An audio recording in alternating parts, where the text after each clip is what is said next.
face the same thing that the whole community does out here. And like in our lives, we have ups and downs in our lives. Law enforcement does that. We have personal things that affects our lives every day. So, you know, we're human too. And I know y'all, we want to join forces and bring our community stronger.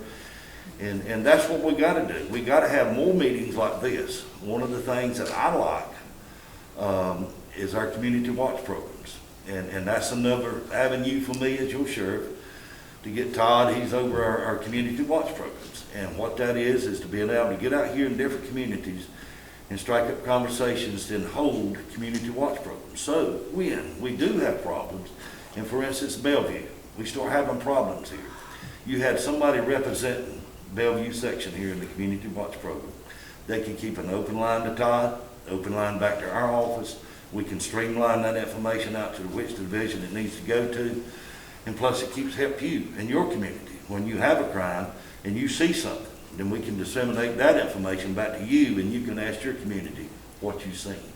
So it's great. It's great to have these types. And I know I've rambled on, but that's kind of what was on my heart tonight. So what about for, I know we all hear officers. Right. Well, what about your officers that's going through that stress? Do they have can they get We do. And I'll be involved. I've been involved in officer shootings, and I've been through psychologists. But I tell you what helps us more in law enforcement is sitting down with officers that's been involved with it. And we've done that all over the state. When the patrol, we did it. And we had what they call a MAT team, Members Assistance Team.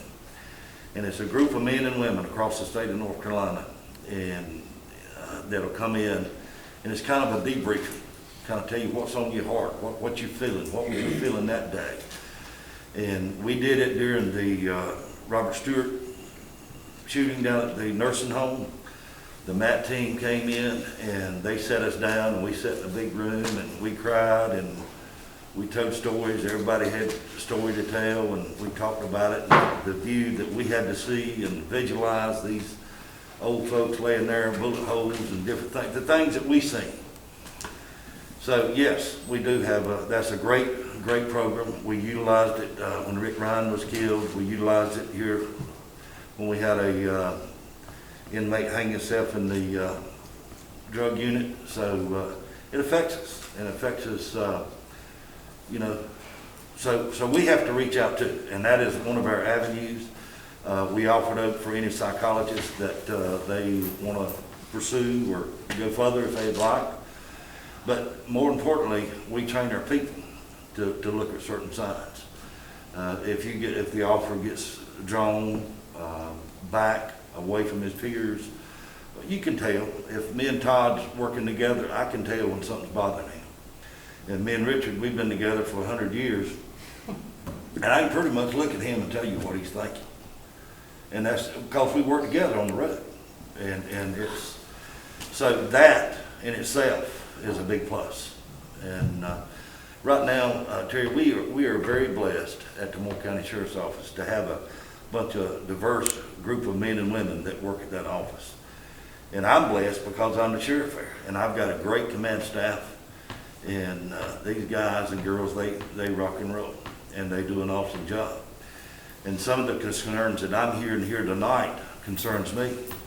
And I hope and pray if anybody in here tonight they're having a problem, where it be a racial issue or something to that effect, or they feel like they've been racially profiled or something, then please call us. I don't want it to go no further. If they feel like that they've been targeted, then they need to call us. You know, I can't fix it if I don't know it's broken.